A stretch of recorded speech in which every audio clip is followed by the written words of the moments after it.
So this year Adidas redesigned a lot of its shoes to resemble their high-end shoes like the Adios Pro 2 and the Prime X. And the Boston was no exception. The Boston 10 got a huge remake from top to bottom, but was this design change a huge improvement or a huge mistake? After various types of runs and 100 kilometers on the shoe, I'm ready to give you my full review.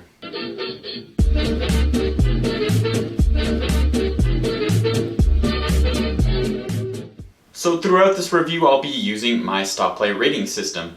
So if it gets a green, that means that there's more pros than there are cons. If it's a yellow, there's about equal pluses and minuses. And if it gets a red, that means that the negatives outweigh the positives. So I did buy this shoe with my own money, nobody sent it to me, so just like all my reviews, my opinions are my own. With all that stuff out of the way, let's get into the review. Let's go ahead and start with the upper. The Boston 10 was the perfect length and I didn't have any slipping in the heel. The toe box was roomy and overall I thought the fit was pretty good. The upper on the shoe is a little unique. It has an internal bootie where the tongue wraps your foot nicely. On top of that is a plasticky mesh that seems to be similar to their Cellar mesh. And these two layers work well to keep the midfoot locked down. The heel is very lightly padded and same with the tongue. It's just enough to add some comfort on longer runs. However, I didn't think it was the most comfortable. Some uppers like the Mach 4, the Rebel V2, just feel like a slipper when you put them on, and this one does not. So although the two layers of mesh work well to give a better lockdown, they don't help with the breathability. I found them to not be as breathable as shoes with a more traditional single layer mesh, but I didn't notice my feet overheating. But then again, I also couldn't feel the breeze. Alright, now let's talk about this midsole. So the redesigned midsole of the Boston 10 ditches Boost in favor of Lightstrike Pro, and that's paired with their regular EVA Lightstrike. The stack height gets a big increase with 39mm in the heel, 31 in the forefoot, and an 8mm heel to toe drop. Overall, this shoe has a good amount of foam underneath the foot. So in between the Lightstrike Pro and Lightstrike foams are 5 fiberglass energy rods. These aren't carbon infused like the rods found in the more expensive versions, but I think the rods paired with the Lightstrike foam did help add a nice firm and responsive forefoot ride. But that's just for the forefoot. The ride of the heel is a different story. First of all, right beneath the sock liner is a partial plate.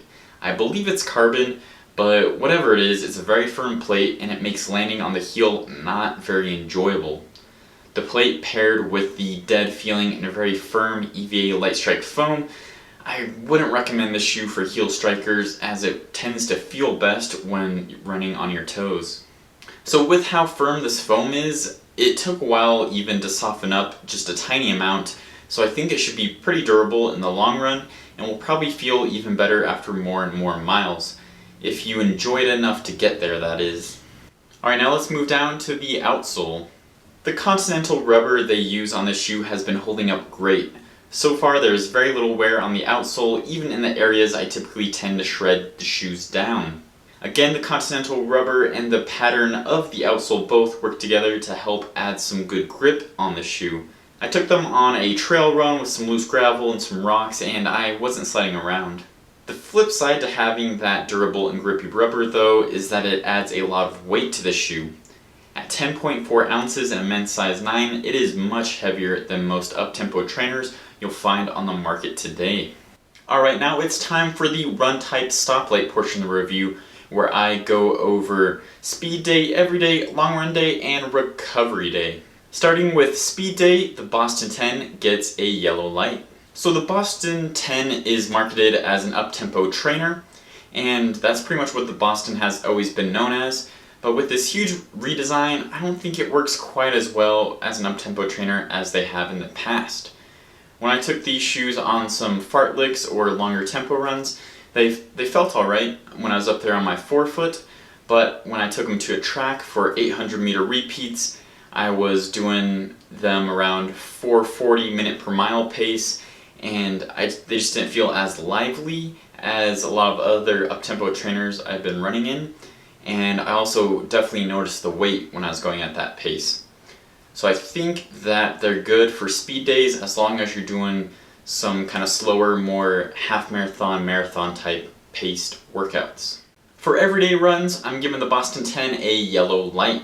So although the upper is decently comfortable and there's definitely a lot of foam under the midsole and nice durable rubber on the outsole, this wasn't my favorite shoe to do my everyday runs in. For one thing, the plate in the heel and that really firm EVA light strike foam made it feel like a brick when landing back there, and then just that thick rubber on the outsole with the kind of dead feeling light strike, I felt like those overshadowed the Light Strike Pro and the energy rods in here, and if it was just pure light strike foam, I think that may have been better. But the combination of all these awkward little things just made it not the most enjoyable for everyday paces unless I was feeling good and decided I want to push the pace a little, where I was focusing more on landing on my forefoot and kind of getting used to more of that Light Strike Pro foam. So for long run day, this shoe gets another yellow light. So echoing like I mentioned before, this isn't the softest shoe, and for long runs I typically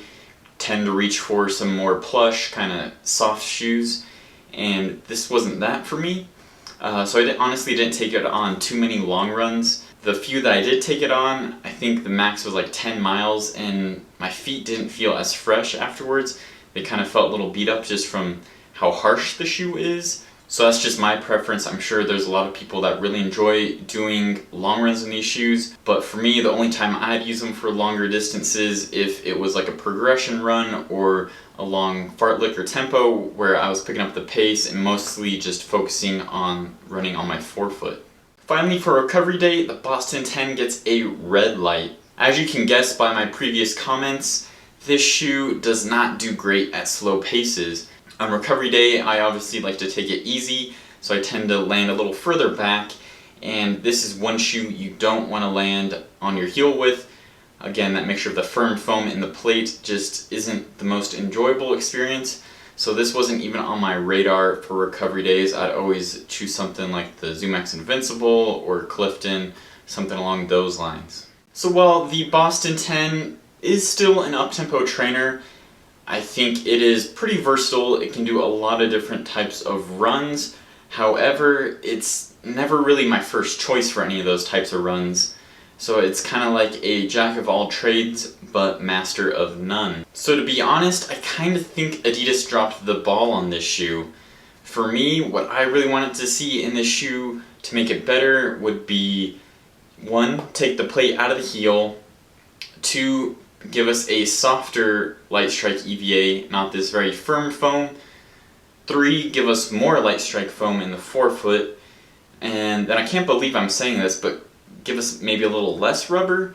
I think just that amount of rubber did impact the ride of the shoe a little bit and made it feel even firmer than it already is. So I guess essentially you could say I want the Adios Pro 1 with a more training-oriented upper, maybe a fiberglass plate in the heel, but mainly just full Light Strike Pro midsole with a little pared down outsole, and even just keep those fiberglass infused energy rods in the forefoot. I think that would be a pretty great shoe. Plus, I think that something like that would definitely contend way better with shoes like the Endorphin Speed.